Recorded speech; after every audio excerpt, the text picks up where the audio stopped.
adalah gembalaku, takkan kekurangan aku.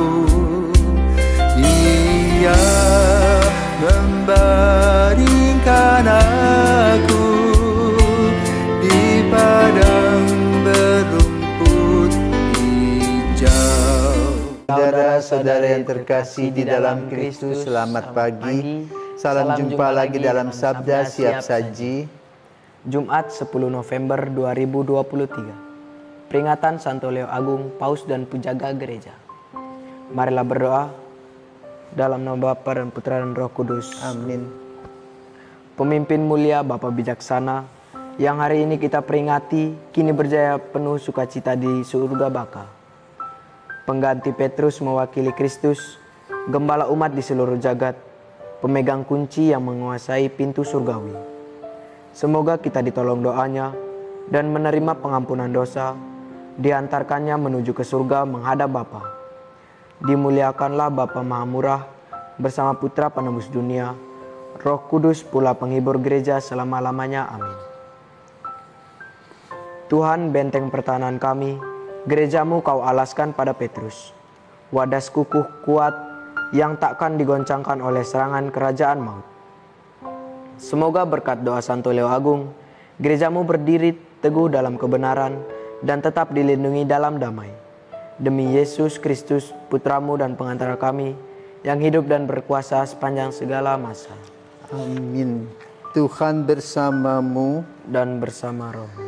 Inilah Injil Yesus Kristus menurut Lukas. Dimuliakanlah Tuhan. Lukas bab 16 ayat 1 sampai 8. Pada suatu ketika berkatalah Yesus kepada murid-muridnya, ada seorang kaya yang punya seorang bendahara. Kepadanya disampaikan tuduhan bahwa bendahara itu menghamburkan miliknya.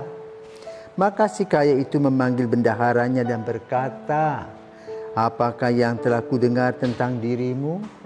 Berilah pertanggungjawaban atas urusanmu, sebab engkau tidak boleh bekerja sebagai bendahara lagi."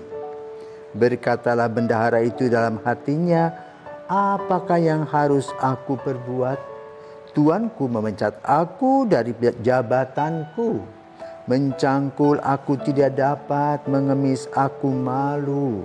Aku tahu apa yang akan kuperbuat supaya apabila aku dipecat dari jabatanku sebagai bendahara, ada orang yang mau menampung aku di rumah mereka." Lalu ia memanggil satu demi satu orang yang berhutang kepada tuannya. Berkatalah ia kepada yang pertama, "Berapa besar hutangmu pada tuanku?" Jawab orang itu, 100 tempayan minyak.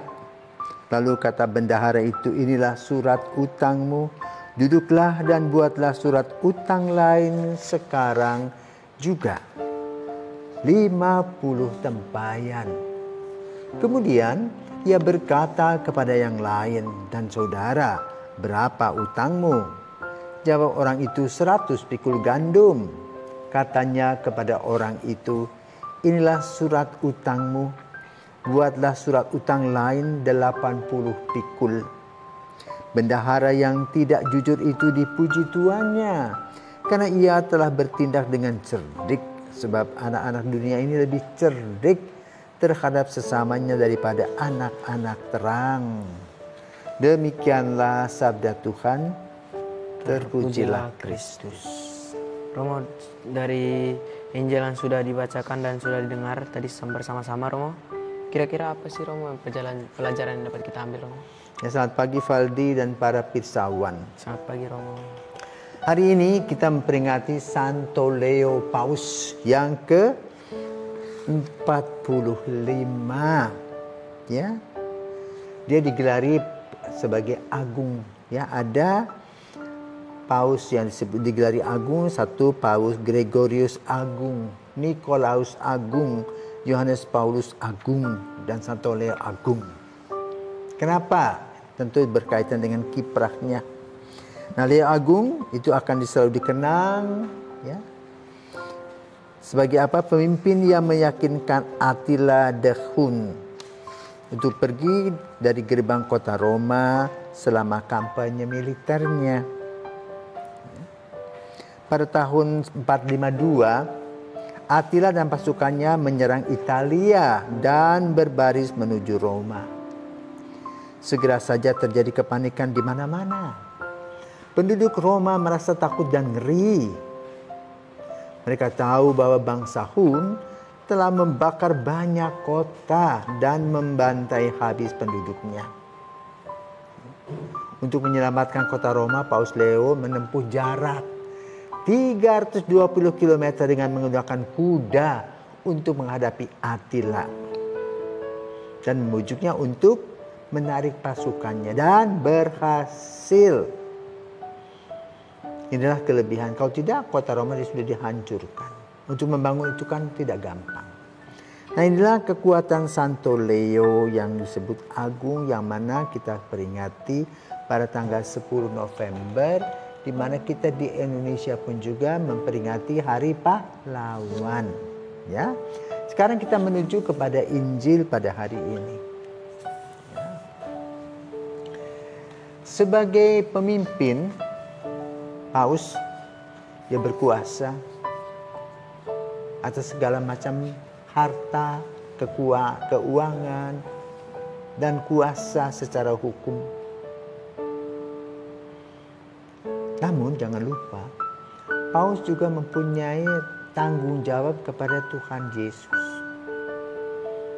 dan juga kepada gereja semesta.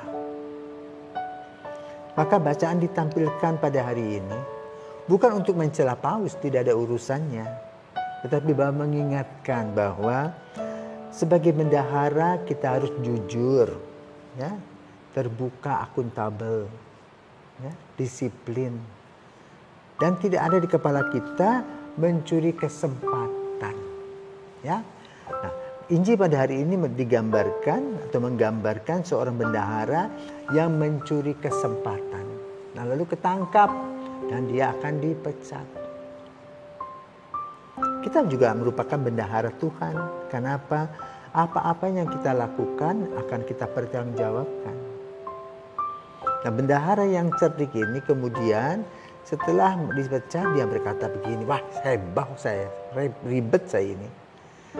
Mencangkul aluk aku nggak mampu, mengemis aku malu. Maka kemudian dia membuat program mengurangi hutang-hutang orang lain.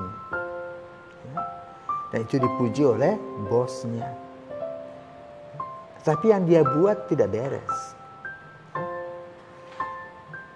Sama seperti kalau kita perhatikan pada zaman Paus Leo ke-10 pada tahun 425, Attila Hun tadi begitu saja mau menyerang Roma. Apa urusannya? Hanya untuk gaya-gayaan. Maka kita pun juga dalam urusan dengan kehidupan kita bukan untuk gaya-gayaan. Kita tidak harus mencari pencitraan, tetapi kita harus melaksanakan kejujuran dalam kehidupan kita sehari-hari. Menggunakan apa yang Tuhan beri sesuai dengan rencana yang perlu untuk begitu banyak orang. Dalam penuh kasih, dengan penuh kasih. Bukan mencari kepentingan dirinya sendiri. Maka kita pada hari ini belajar dari Santo Leo Agung yang bertanggung jawab atas kepemimpinannya sebagai Paus. Menghadapi persoalan-persoalan yang berat dan bahkan dia harus berani menghadapinya. Attila itu mengadakan kompromi dan menang. Boleh dikatakan semacam gencatan senjata. Demikian pula kalau kita diberikan Tuhan kesempatan, uang itu bukan untuk kepentingan diri sendiri. Misalnya kalau kita membuat sebuah bangunan, kita dapat komisi, yang komisi itu diserahkan kepada yang berkepentingan, bukan disimpan sendiri. Tetapi banyak orang yang berbuat seperti itu dan seolah-olah mengatakan apa? Ini usahaku. Iya, kalau kamu tidak masuk dalam kelompok itu, apakah kamu akan dapat seperti itu? Itu nggak dipikirkan. Karena orang pikir dirinya sendiri saja. Yang penting aku dapat. Lalu kalau orang lain menegurnya dikatakan dia iri hati. Padahalnya tidak. Orang yang menegur dia itu mau agar kita tetap berjalan dalam hal yang jujur dan lurus. Ya. Apalah artinya kita banyak uang tetapi hasil dari mencuri dan membohongi orang. Tentu akan ada sebab akibat, ada waktunya. Karena waktu itu waktu Tuhan. Ya. Kekuasaan itu ada batasnya. Jangan dipikir selama-lamanya kekal, tidak. Maka itu jaga nama baik.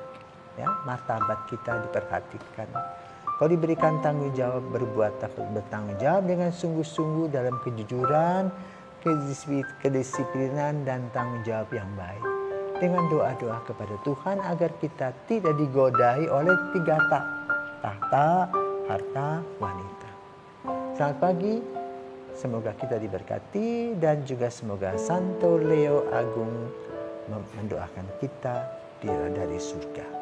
Amin.